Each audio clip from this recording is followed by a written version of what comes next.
जो लोग ये कहते हैं ना कि लड़के को दर्द नहीं होता, या एटीएन बाबा शायद उन्हीं लोगों के लिए आज सबकी नजर के सामने आ रहे हैं। वो लड़का है, उसे दर्द नहीं होता, उससे माँ बाप कुछ भी कह लेंगे ना, वो हंस के चला जाएगा, उसे फर्क नहीं पड़ता।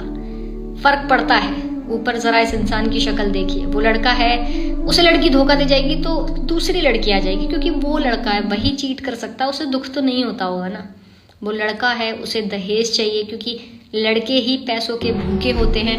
इन सारी बातों पे ना इन आईआईटीएन बाबा ने पानी फेर दिया। माँ बाप की बातों से एक लड़का भी परेशान हो सकता है। लड़की के धोखा देने पर एक लड़का भी परेशान हो सकता है।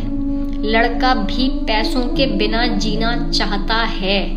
लड़के को भी सिर्फ सुकून चाहिए। ये आईआईटीएन बाबा जो है ना, अपने माँ बाप से परेशान हो गए, उनके झगड़ों से परेशान हो गए, उनके तानों से परेशान हो गए, लड़की छोड़ गई, धोखे से परेशान हो गए, पैसे मिलने लगे तो लोगों की बातों से परेशान हो गए, और अंत में आकर सब छोड़कर साधु बन गए। साधु बनना कोई बुरी बात नहीं है, लेकिन किसी को इस कदर परेशान कर देना कि वो या तो मर जाए या साधु बन जाए, ये बड़ी बात है। थिंक अबाउट इट, और लड़कों को समझो, क्योंकि जब हाथ से चीज चली जाती है ना, तो लाख रोकर बुलाने से नहीं आती, याद रखना। तुम्हें पता है आईआईटी के बाबा जी इतने वायरल हो क्यों रहे हैं? क्योंकि लोगों को ना ये समझ नहीं आ रहा कि साला जो हमारा सपना है, जो हमारी डेफिनेशन ऑफ अल्टीमेट सक्सेस है, उसे छोड़ छाड़ के कोई मेलों में क्यों घूमेगा। इसका उत्तर जानने के लिए हमें जाना पड़ेगा भारत के इतिहास के उस पीरियड में जहां पूरे विश्व की जीडीपी में अकेले भारत का 30% कंट्रीब्यूशन था। धर्म की सारी खोज, सारी स्पिरिचुअलिटी, अधिकतम शास्त्र भी जन्मे ही उसी टाइम पीरियड में जहां भारत फाइनेंशियली पूरी दुनिया से आगे था। बुद्ध राजा के बेटे, कृष्ण खुद राजा, महावीर भी राजा के बेटे। ऐसा इसलिए है क्योंकि मटेरियल सक्सेस के बाद आपके लिए ये समझना बहुत आसान हो जाता है कि ये वर्थलेस कितनी है, क्योंकि गरीबी में तो पैसा ही भगवान है, पैसा देने वाला ही भगवान है, इससे ऊपर चलता नहीं दिमाग। लेकिन अमीरों के पास अपॉर्चुनिटी है पैसे से ऊपर उठने की। ये पैराडॉक्स है अपने आप में। फाइनेंशियल सक्सेस ही स्पिरिचुअल सक्सेस का स्टेपिंग स्टोन बनती है। आपका कोई भी सपना सच नहीं होने वाला। आपकी डेफिनेशन में सच हो भी गया तो भी रहेगा तो वो सपना ही। इसका केवल एक रियल आउटकम हो सकता है, और वो है इसी बात की रियलाइजेशन और उस सपने से बाहर आना। इसके ट्रेलर आपको मिले भी होंगे। आईफोन का नया मॉडल आया है, बहुत ही एक्साइटमेंट है। लेते ही 2 दिन के अंदर सब कुछ बैक टू नॉर्मल। नहीं, वर्ष।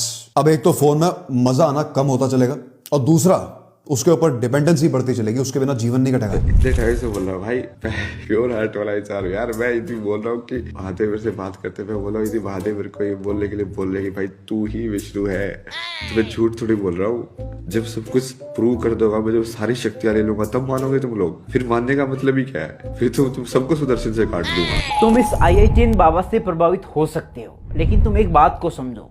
मोस्लो की सोसाइटल हायरार्की की थ्योरी के अनुसार आदमी की 5 तरह की नीड्स होती है। बेसिक नीड्स, जिसमें आदमी रोटी कपड़ा मकान की व्यवस्था करता है। अबे के लिए रोटी कपड़ा मकान की व्यवस्था घर वालों ने कर रखी थी। साइकोलॉजिकल नीड्स, जिसमें आदमी चाहता है कि उसे पद प्रतिष्ठा, सम्मान और प्यार मिले। अबे ने ये सब कुछ आईआईटी बॉम्बे में सेलेक्ट होकर और कनाडा में जॉब आदि पाकर प्राप्त कर लिया था। इन सब के उपलब्ध हो जाने के बाद आदमी सेल्फ एक्चुअलाइज्ड होता है। सेल्फ एक्चुअलाइज्ड आदमी कुछ क्रिएटिव कर सकता है, सामाजिक उत्थान के बारे में सोच सकता है, या फिर बाबा बन सकता है, जैसे अबे बना।